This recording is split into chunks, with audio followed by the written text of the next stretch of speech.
इंद्रदेव इंद्र हिंदू पौराणिक कथाओं में देवताओं के राजा और स्वर्ग के अधिपति माने जाते हैं।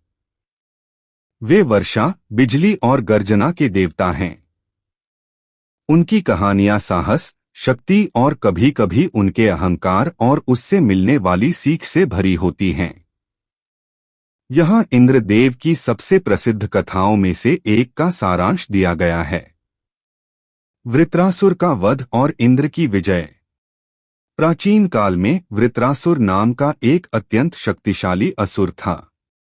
उसने अपनी तपस्या से वरदान प्राप्त कर लिया था कि उसे किसी भी धातु, लकड़ी या सूखे अस्त्र से नहीं मारा जा सकता। उसने स्वर्ग पर अधिकार कर लिया और सभी देवताओं को वहां से बाहर निकाल दिया। दधीचि का त्याग। परेशान होकर इंद्र और अन्य देवता भगवान विष्णु के पास पहुंचे।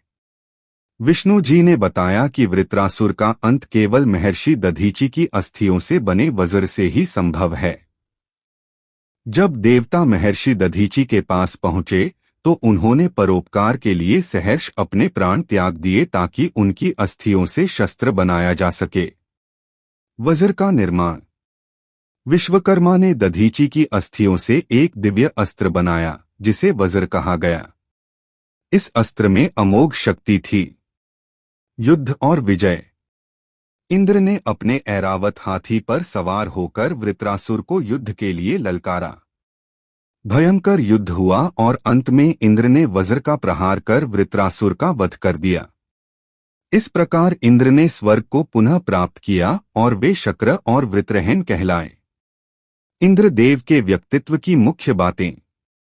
अस्त्र। उनका मुख्य शस्त्र वज्र है। सवारी। वे सफेद हाथी ऐरावत पर सवारी। निष्कर्ष। इंद्रदेव शक्ति और शासन के प्रतीक हैं, लेकिन उनकी कहानियां हमें यह भी सिखाती हैं कि अहंकार कितना भी बड़ा क्यों न हो, वह अंततः हारता है और कर्तव्य ही सर्वोपरि है।